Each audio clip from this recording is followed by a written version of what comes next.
팔뉴스 오프너 시작합니다. 진행을 맡은 저는 SBS 보도국의 홍지영 논설위원입니다. 8시 뉴스보다 30분 먼저 유튜브로 찾아가는 팔뉴스 오프너 바로 들어가 보겠습니다. 김수민 시사평론가 오늘도 나오셨습니다. 안녕하세요. 네, 반갑습니다. 네, 오늘 낮 동안 눈에 띈 뉴스 랭킹 뉴스부터 먼저 시작하겠습니다. 자, 평론가님 커피 좋아하시죠? 자주 드시죠? 네, 자주 안 먹으려고 노력은 합니다. 네, 여기저기 방송 다니다 보면 커피를 막 너무 많이 주시는 주시죠? 분들이 많아서 네. 그래서 커피 전문점에 가면 커피를 안 시키고 다른 거를 저도 그런 시키는 편인데요. 편입니다. 어떤 거 드세요?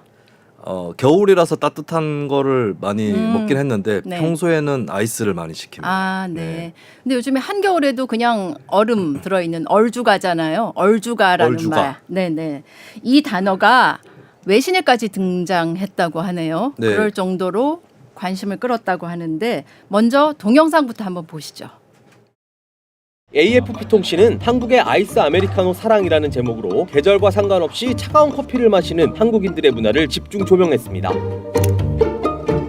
얼주가, 등의 한국 발음 그대로 영문으로 표기해 소개하면서 한국에서는 한겨울에도 아이스 아메리카노가 국민 음료라고 전했습니다. 매체는 추운 날씨에도 아이스 커피를 즐겨 마시는 한국인들의 인터뷰를 전하며 한국의 얼주가 인기를 만든 건 한국 특유의 빨리빨리 직장 문화에 영향 같다고 분석했습니다. 짧은 점심시간에도 빨리 마실 수 있다는 겁니다. 지난해 아이스 음료는 커피 매장 전체 음료 매출의 76%를 차지했습니다. 10잔 중에 7잔 넘게 아이스 음료가 팔린 건데요. 심지어 연일 매서운 한파가 지속된 지난 1월에도 뜨거운 커피보다 아이스 커피가 10% 정도 더 많이 팔렸다고 합니다.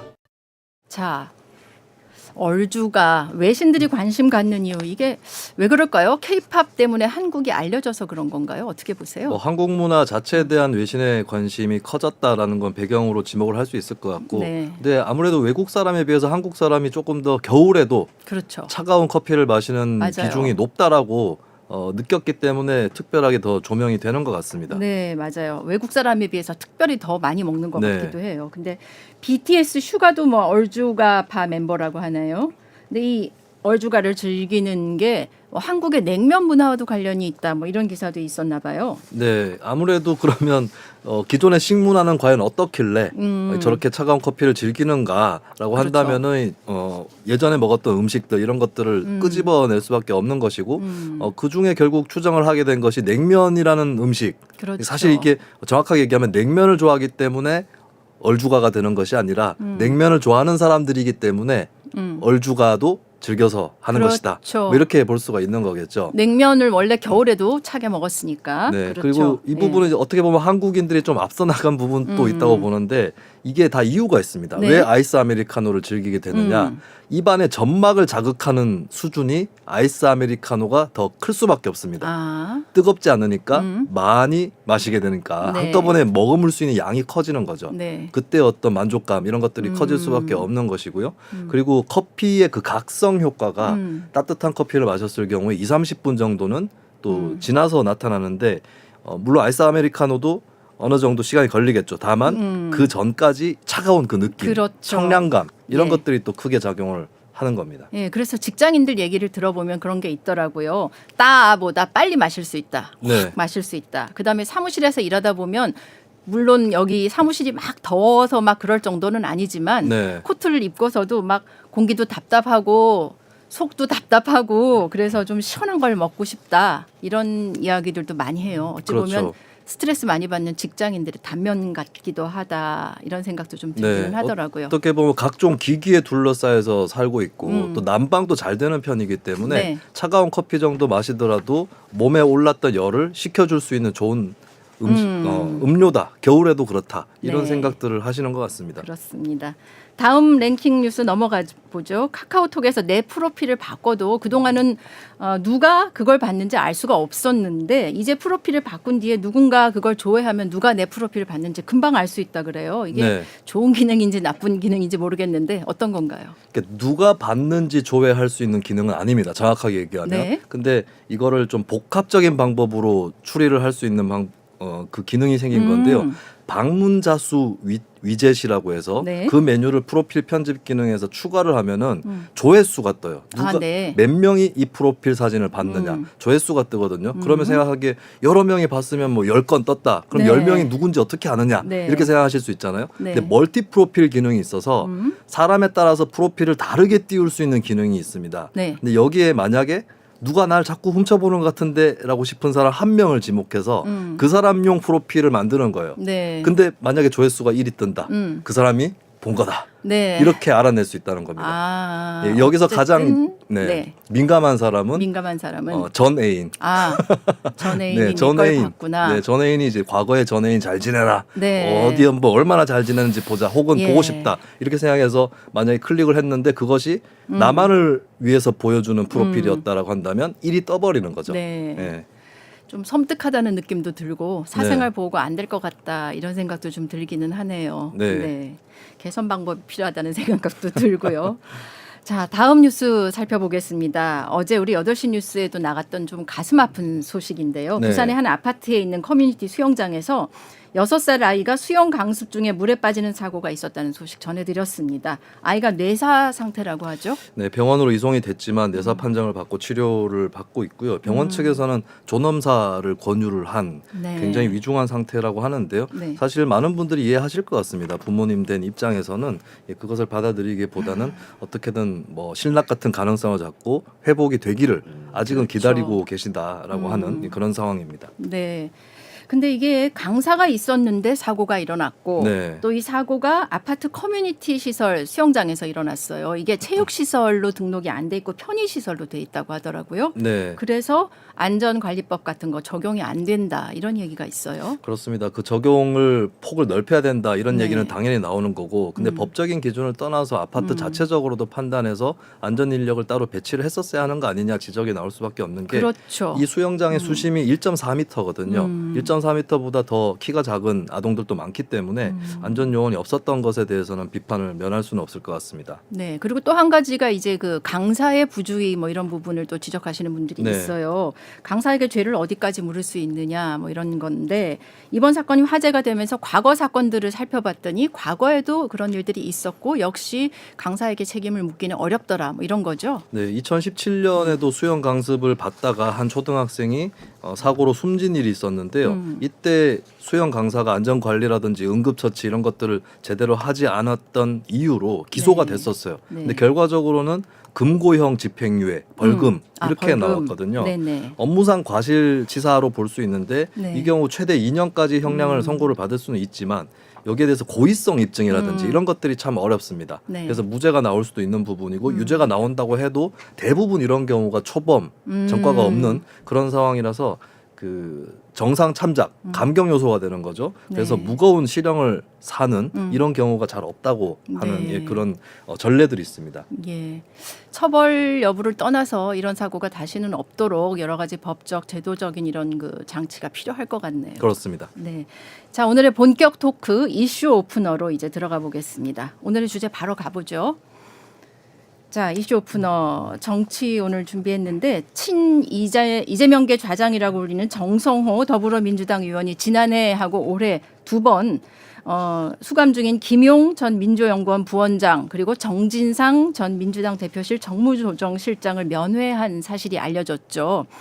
두 사람에게 회유성 발언을 했다는 얘기가 나오면서 또 조금 논란이 되고 있어요. 오늘 그래서 정 의원이 기자회견을 열고 해명을 했죠. 어떤 내용이었나요? 네, 일단 처음에 나왔던 보도는 네. 이 정성호 의원이 정진상 전 실장과 김용 전 부원장 만났을 때 네. 이재명이 대통령이 될 거다 이렇게 얘기를 아, 했다라고 하는데 네. 여기에 대해서 이재명이 그러니까 두 가지 상황을 놓고 볼 수 있을 것 같아요. 그러니까 한쪽에서 의심하는 쪽이 있고 네. 정 의원이 이제 해명 기자회견을 한 것이 있는데 두 가지 상황입니다. 네. 크게 보면은 첫 번째는 이제 제가 정성호 의원이에요. 네, 네. 정 실장, 지금 뭐 혹시 검찰에 불려고 하는 거야? 이재명이 대통령이 된다니까 아, 불지 마.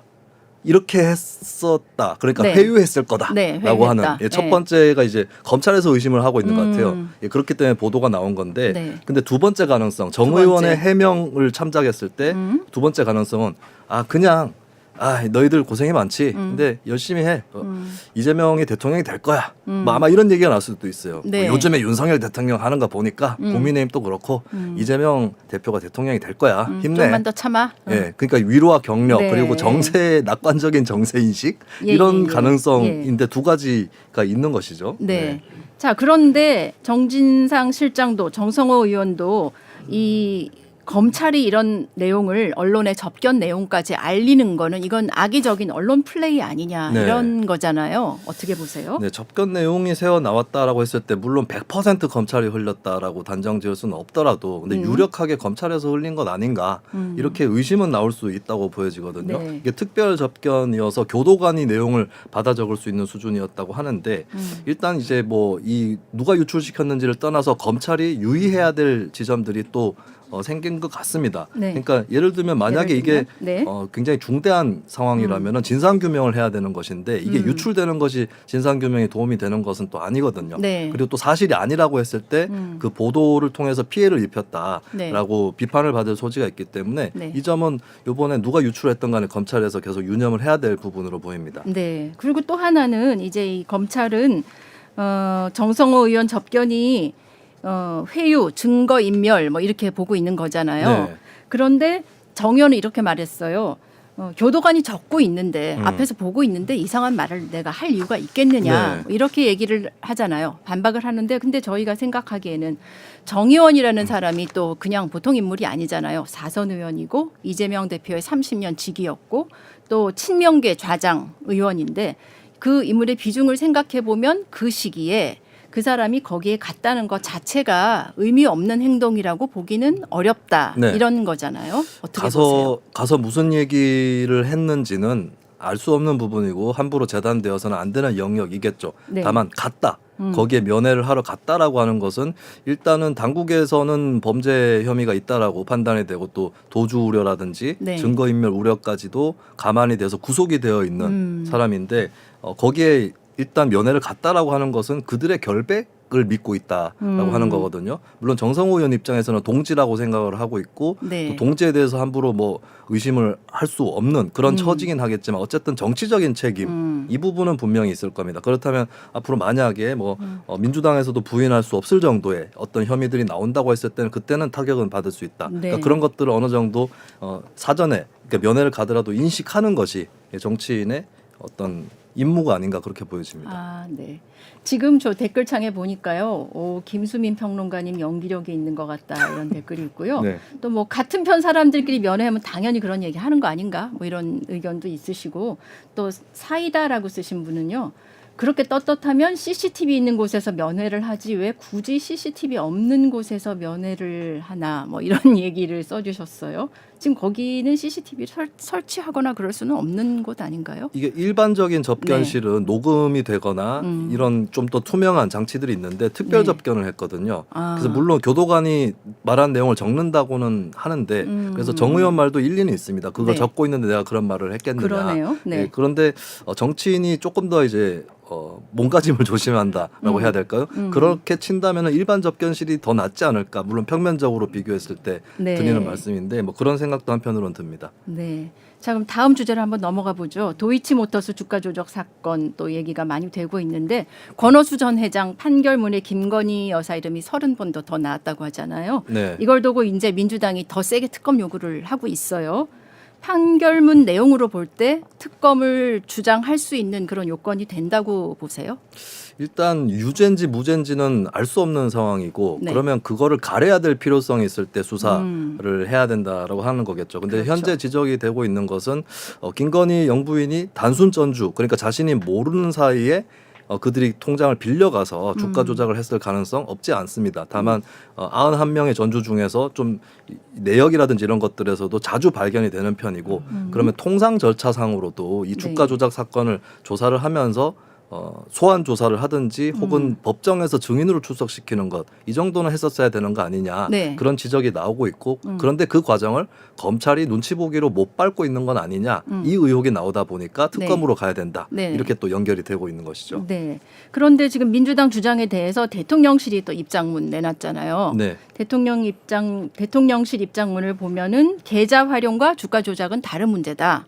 그러면서 매수를 유도당하거나 계좌가 활용당했다고 해서 주가 조작에 가담했다고 볼 수는 없다. 이런 내용이었잖아요. 네. 그래서 정치 공세용 가짜 뉴스를 민주당이 퍼뜨리고 있다. 이렇게 반박을 하는데 여기에 대해서는 어떻게 생각할 수 있을까요? 그러니까 이게 입장이 좀 다른 것인데 한편에서는 그렇기 때문에 확인해 보기 위해서 수사를 해야 된다. 이게 민주당의 입장이고. 네, 민주당뿐만 아니라 특검 도입을 주장하고 특검 있는 도입? 네, 뭐 네. 민주당만 찬성하는 건 아니기 때문에 뭐 그런 입장인 거고 대통령실에서는 뭐 이건 수사 필요성까지 갈 필요도 없는 사안이다. 뭐 이렇게 인식이 엇갈리는 것 같아요. 네. 네, 민주당이 가짜 뉴스를 퍼뜨리고 있다라고 대통령실에서 반박을 했는데 네. 이 두 가지 경우로 나눠서 보시면 됩니다. 예를 들어서 김건희 여사가 주가 조작에 가담했다라고 말을 하면 가짜 뉴스 입증되지 않은 뉴스가 네. 되는 것이고요. 네. 주가 조작 가담 여부를 충분히 의심할 수 있기 때문에 수사를 해봐야 된다. 이렇게 얘기하는 것은 가짜 뉴스라고 볼 수는 없습니다. 아, 그렇죠. 네. 네, 그렇겠네요. 자, 그리고 이번 특검 논쟁의 한 가운데서 지금 또 눈에 띄는 게 있어요. 정의당의 행보인데요. 오늘 아침에 이정미 정의당 대표가 김건희 여사 특검과 관련해서 어제 저희도 잠깐 얘기했었습니다마는 네. 검찰 조사가 먼저고 특검은 그 다음이다 이렇게 말하면서 쌍특검에 선을 그었어요. 자, 정의당의 행보는 어떻게 봐야 될까요? 네, 정의당이 일단 도이치모터스 특검은 현재 국회 정당 중에서는 민주당이 주도해서 추진을 하고 있기 때문에 민주당과 선을 그었다 이렇게 해석이 되면서 뭐 독자 행보다 이렇게도 언론의 보도가 많이 되고 있는 그렇죠. 그런 상황입니다. 근데 정의당에서는 특검 자체를 반대하는 것은 아닌데 그 전에 확인해봐야 될 절차가 있다라는 차원에서 한동훈 법무부 장관 수사지휘권 발동 이런 것들을 요구를 했거든요. 네. 그런데 한동훈 장관은 예전에 수사지휘권 제도 자체를 폐지해야 된다라는 네. 입장을 밝혔고 네. 법무부 장관이 될 때도 본인은 수사지휘권을 발동하지 않겠다라고 못을 박듯이 얘기를 했거든요. 네. 그렇다면 정의당이 특검으로 갈 건지 말 건지를 결정해야 되는 날은 얼마 안 남았을 것이다. 네. 이렇게 또 관측을 해볼 수 있습니다. 네, 그 특검 얘기에서 또 정의당이 도입하고자 하는 특검이 대장동 특검이 아니라 50억 클럽에 대한 특검을 네. 주장을 하고 나왔잖아요. 네네. 그 두 개를 분리하는 이유는 뭔가요? 대장동 특검이라고 했을 때는 대장동에 관련된 전반적인 의혹을 포함을 하는 것이고 현재 네. 진행되고 있는 검찰이 수사하고 있는 대장동 개발 본판이라고 표현할 수 있는 그것뿐만 아니라 심지어 민주당에서 얘기하는 것은 부산저축은행 부실 수사. 그러니까 대장동 세력이 예전에 부산저축은행에 연루가 됐다가 빠져나올 수 있었던 그 수사에 윤석열 당시 중수 이과장이 관여가 돼 있었고 그 부분까지 수사해야 된다라고 하고 있거든요. 근데 정의당의 입장은 50억 클럽 쪽으로 집중을 해야 국민 동의도 더 올라간다라는 이유로 현재 민주당과 정의당이 주장하고 있는 대장동 관련 특검의 범위가 일치가 되고 있지 않다. 현재 이 부분은 이견이 있는 상황입니다. 아, 네. 지금 또 댓글창에 보니까요. 에그라고 쓰시는 분이 일반 수사와 특검의 차이가 뭐냐. 모든 것에 왜 자꾸 특검 그러냐. 뭐 이런 얘기를 남겨주셨어요. 이건 어떻게 답변을 주실 수 있을까요? 이 경우가 이제 두 가지 이유가 큰 것 같은데, 그러니까 세 가지입니다. 첫 번째는 검찰 수사에 좀 진척이 없는 부분이 있었고요. 네. 두 번째는 대통령의 배우자라고 하는 특수성. 그리고 세 번째는 대통령 본인이 검찰총장 출신이다라고 네. 하는 거. 그래서 검찰이 제대로 수사를 해서 결과를 발표하더라도 또 의혹이 남을 수 있기 때문에 그것을 털고 가려고 하는 여러 가지 뭐 정무적 판단 이런 것까지 종합이 돼서 특검이라고 하는 대안이 얘기가 되고 있는 것이라고 보면 되겠습니다. 네. 자, 에그님 답변이 잘 됐으면 좋겠네요.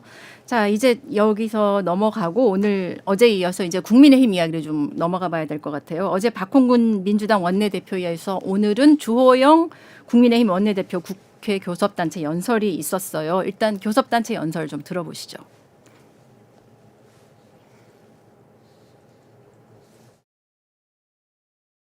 들어볼까요?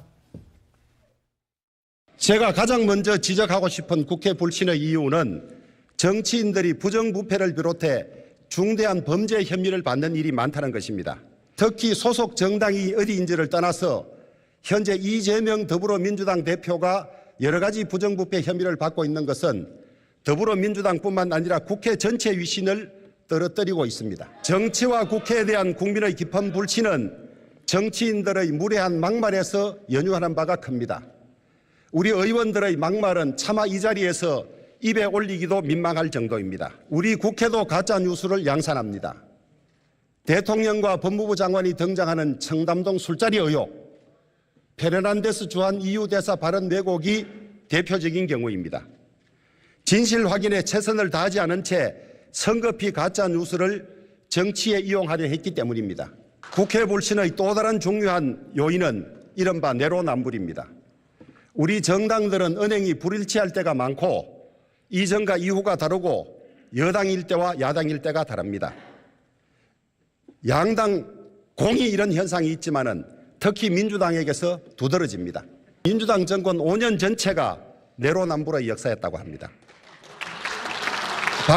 박수 치지 마세요. 이재명 대표의 내로남불도 죄송하지만 언급하지 않을 수 없습니다. 이재명 대표는 성남시장 시절에 죄를 지으면 대통령도 구속되는 나라를 만들어야 한다며 박근혜 대통령을 청와대 정문을 나서는 순간에 서갑을 채워서 구치소로 보내자고 했습니다. 그랬던 이재명 대표가 자신의 온갖 의혹에 대한 정당한 수사조차 정치 탄압이라고 항변하고 있습니다. 예, 주호영 원내대표가 자, 주호영 원내대표 오늘 이재명 대표 사법 리스크를 연이어서 공격을 했네요. 이재명 대표 불체포 특권을 공약했던 민주당, 국민이 지켜보고 있다. 정치 탄압이라는 말 그만해라. 이런 입장이 돼서 민주당은 한마디로 뭐라 그랬죠? 남의 탓, 유체 이탈 화법 이런 혹평을 내놨습니다. 네, 어제 박홍근 민주당 원내대표가 교섭단체 대표 연설을 했을 때도 국민의힘에서는 남 탓으로 일관하고 그렇죠. 하고 있다라고 했는데 서로가 남 탓이라고. 탓이다라고 얘기했고 아까 전에 화면에서 보셨겠지만 주호영 원내대표 표현 중에 양당 공이 문제가 있다. 아, 뭐 또 자기가 그러니까 민주당 비판을 하니까 의원들이 네. 박수 치니까 박수 치지 마세요. 네. 그러니까 조영 원내대표는 우리도 남 탓하고 있다는 평가를 들을 것 같으니까 좀 자제하자 이렇게 네. 생각을 했던 것 같아요. 하지만 어쨌든 상호간에 서로 공격하는 것은 이루어진 것이고 네. 서로 간에 남 탓이다라고 비판한 것 역시도 그런 논평이 이루어졌습니다. 네.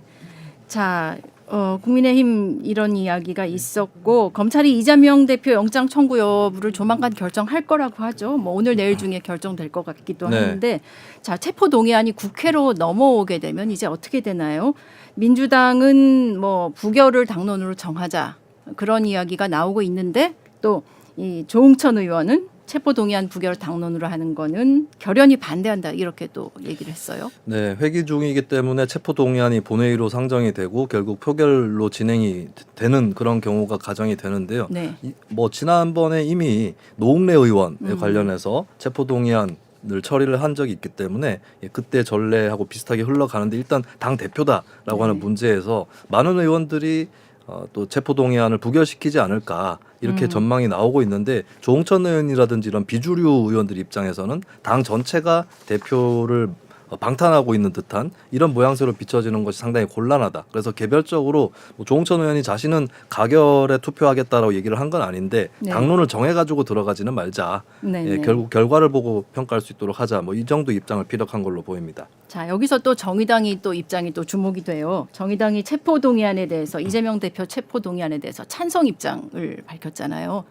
그래서 개혁의 딸, 이른바 개딸들이 정의당 홈페이지에 달려가서 또 댓글도 엄청 달았다고 하는데 정의당의 입장은 또 왜 그렇게 된 건가요? 네, 체포 동의안을 가결한다는 것은 가결되면 바로 체포되는 게 아니죠. 구속영장 실질 심사를 받고 거기서 기각이 되면 영장이 그냥 기각이 되는 것입니다. 그 네. 실질 심사를 받아라. 네. 그 의원의 불체포 특권을 스스로 포기하자 이런 취지에서 일단 주장을 하는 거겠고요. 네. 그러니까 민주당 강성 지지층에게 정의당이 비난을 많이 받는 이유는 물론 이재명 대표에 대해서 이 체포 동의안 부결시키겠다라고 하지 않았기 때문이기도 하지만 아까 얘기 나왔었던 김건희 특검에 대해서 네. 지금 신중론을 펴고 있는 거 이 문제가 서로 겹쳐지면서 더 민주당 강성 지지층 입장에서는 비난의 강도가 더 올라가는 그런 측면도 있습니다. 자, 이제 국민의힘 전당대회 얘기 짧게 좀 해봐야 될 것 같아요. 어제 제주 합동 연설을 했고 오늘 부산에서 이제 합동 연설을 했는데 김기현 후보가 조경태 의원과 손을 잡은 모습, 이제 김조연대 이렇게 되나요? 네. 근데 얼마 전에 또 김기현 후보는 연포탕 정치 그러면서 연대 포용 탕평 이렇게 하면서 통합을 강조를 했어요. 나경원 전 의원에 이어서 이번엔 조경태 의원과도 공조 체제 만들려는 거겠죠? 네, 부산 갈매기파라는 표현까지도 했고 또 두 사람이 부울경 PK 지역의 정치인이다라고 하는 공통점도 있습니다. 네. 그러면 이제 어떤 지역 기반을 구축하고 이런 측면에서 선거운동을 많은 부분에서 함께 하게 될 것이고 네. 컷오프 과정에서 탈락한 후보의 지지를 먼저 받아냈다라고 하는 것은 어쨌든 간에는 선거를 치르는 데 있어서는 유리한 고지를 네. 선점한 그런 효과는 분명히 있을 것 같습니다. 네. 전당대회 참석자가 지금 뭐 10,000명 정도로 늘어날 걸로 예상이 네. 되면서 장소를 올림픽 경기장에서 일산 킨텍스로 변경했다. 이런 얘기도 있는데 일단 흥행은 될 것 같죠. 네, 이게 좀 얄궂은 관전 말인데 포인트. 네. 예, 사람들이 좋아하는 구경 중에 하나가 싸움 구경입니다. 네. 연설에서 난타전이 펼쳐지고 있기 때문에 흥행은 확실한 것 같아요. 근데 네네. 갈림길에 서 있는데 흥행인데 미음 지읒입니다. 명작이냐 아, 아니면 막장이냐. 네네. 막장 드라마가 될 건지 네. 명작 드라마가 될 건지 네. 이것이 평론가님 중요하겠죠. 장명도 좋습니다 오늘. 네. 네. 자 오늘 여기서 마무리하겠습니다. 정치권 이슈 여기서 마무리하고요. 다음 코너로 넘어가겠습니다. 수고하셨습니다. 네, 고맙습니다. 네. 자, 두 번째 이슈는요. 북한 동향으로 준비했습니다. 최근에 국제 무대에서 급부상한 인물이 있죠. 다들 아실 겁니다. 김정은 국무위원장 딸 김주애 지난주 열린 북한 열병식 때 북측이 의도적으로 좀 부각시키는 거 아니냐 이런 생각도 들었거든요. 어떤 의도인지 안정식 북한 전문 기자와 같이 하겠습니다. 안녕하세요. 네, 안녕하십니까. 지금 너무 바쁜 시간일 텐데 8시 뉴스 리포트 또 빨리 준비해 놓고 오신 거죠? 예, 고맙습니다. 오디오 읽어놓고 편집하는 와중에 왔습니다. 고맙습니다. 자, 요새 너무너무 관심이 많은 사안이기도 해요. 그래서 꼭 예. 얘기를 들어보고 싶었는데 제 기억에 벌써 한 몇 번째 되는 것 같은데 처음에 작년인가요? 이게 뭐 하얀 파카 차림으로 나타났었잖아요.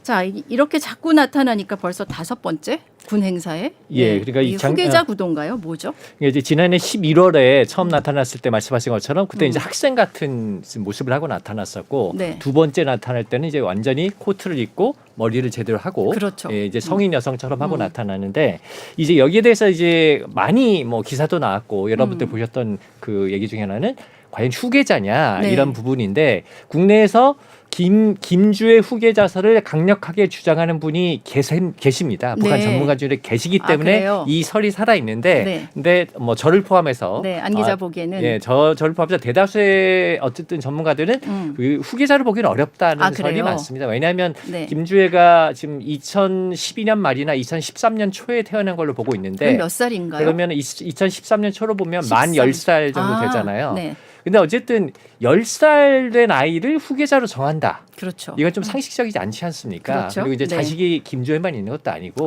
네. 2010년생 아들도 있고 그러니까 오빠도 이 있다면서요. 오빠도 있고 네. 2017년생 셋째는 네. 아들이지 않지 딸인지 모르지만 네네. 여럿 있기 때문에 결국에는 좀 아이들이 큰 다음에 후계자를 결정하지 않겠느냐 이렇게 보는 게 좀 일반적인 것 같습니다. 그런데 또 김주의 모습을 담은 우표까지 지금 나왔다면서요. 이거는 어떻게 봐야 되는 건가요? 그러니까 이제 작년에 김주애가 첫 번째, 두 번째 나왔을 때만 해도 무슨 후계자 말도 안 되다 그러다가 네. 올해 들어서 조금 이 열병식 전후로 해서 후계자설이 다시 부상하게 된 게 네. 보면은 김주애가 그 열병식 전날 기념위원회에서 군 장성들을 병풍으로 세워놓고 사진을 찍었고요. 네. 그리고 지금 화면에 우표 나오는 나오네요, 우표죠. 저거. 네. 김주애를 이제 등장시킨 우표가 네네. 나왔고 네. 열병식 때는 또 주석단에 네. 등장을 했단 말입니다. 네네. 이 주석단에 올라간다는 게 상징성이 상당히 있잖아요. 네. 그래서 이게 정말 그냥 뭐 귀여운 딸을 데리고 나왔다고 볼 수는 없지 않느냐.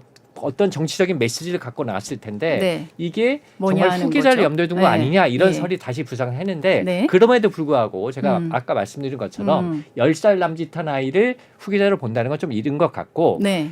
왜 김주애를 데리고 나왔을까라는 그렇죠. 부분에 대해서 실마리를 준 게 열병식에서 나온 백두혈통 결사 보위, 네. 즉 김정은 가족을 보위하겠다는 거하고 어제 저희가 단독 보도를 했습니다만 네. 김여정이 좀 밀려난 모습 아. 여기에서 하나의 실마리가 나왔다고 봅니다. 예. 그런데 또 이건 좀 다른 얘기일 것 같고 이 주애라는 이름 앞에 붙이는 호칭이 예. 계속 변하고 있다면서요. 처음에 뭐 사랑하는 자제분 예. 그랬다가 존귀하신 자제분 또 존경하는 자제분 이 점점 높아지는 건가요? 그러니까 우리가 보기에도 뭐 네. 이 부분은 북한에서 뭐 어떤 용어가 어떤 단계로 가면서 높아진다 이렇게 규정된 건 없어요. 없어요. 이게 한국말이니까 그냥 이해를 하시면 되는데 네. 사랑한다보다는 존귀하다 이거는 존자가 들어갔잖아요. 뭐 존귀하고 존경은 존경? 비슷하다고 볼 수도 있는데 네. 어쨌든 존경하는 자제분으로 표현을 했고 네. 그다음에 열병식에서 네. 이 김주애를 존경하는 자제분이라고 부를 때 음. 앞뒤 그 문장의 맥락을 보면 네. 뭐 저 정치국 상무위원이나 당 비서들 같은 소위 네. 북한의 고위 간부들이 존경하는 자제분을 모시고 어디 앉았다 이렇게 표현을 했어요. 네. 그러니까 북한의 엄청 높은 고위 간부들이 존경하는 자제분을 모셨다. 네. 이런 문장 구조니까 네. 엄청나게 김주애에 대해서 위상을 높여줬다 이렇게 볼 수는 있는 거죠. 네. 그런데 지금 그 부분에서 존경하는 자제분을 모시고 앉았다 그랬는데 막상 김주애라는 주애라는 이름은 또 안 나왔다면서요? 예, 주애라는 이름은 네. 안 나오고 지금 계속 앵커도 말씀하셨다시피 네. 사랑하는 자제분, 존귀하신 자제분, 존경하는 자제분 이렇게만 나와 있고요. 네. 사실 주애라는 이름을 우리가 아는 이유는 네. 북한에서 최고 지도자의 가계는 굉장히 이 보안사항에 속하는데 2013년에 그 미국 프로농구 선수 데니스 로드먼이 북한을 방문했었습니다. 네, 네, 해서 네. 김정은을 2차례 방북해서 만났죠. 네. 그리고 두 번째 방북인가에서는 김정은의 별장에서 김정은 부부하고 그때 갓 태어난 아기하고 소위 만찬을 했다는 건데 그 갓 태어난 아기가 주애 아니겠습니까? 네. 근데 그때 자기가 아이를 안아봤고 음. 그다음에 그때 김정은 부부가 이 아이의 이름이 주애다. 네. 라고 얘기를 했다는 거를 방북하고 와서 네. 한참 뒤에. 얘기를 했습니다. 예, 그래서 예. 우리가 주애라는 이름을 아는 겁니다. 아, 네. 실명 공개가 무슨 의미가 있거나 그런 건 아닌가 봐요. 예, 그냥 그러면. 외부에 이제 알려진 거죠. 자, 아까 말씀 잠깐 하셨는데 열병식에 김주애가 타는 백마가 등장한 사실이 나왔었잖아요. 예. 백마가 뭐 백두혈통의 상징으로 여겨지는 동물인가요? 그 어쨌든 뭐 백마 저도 내가 뭐 승마를 하진 않는데 네.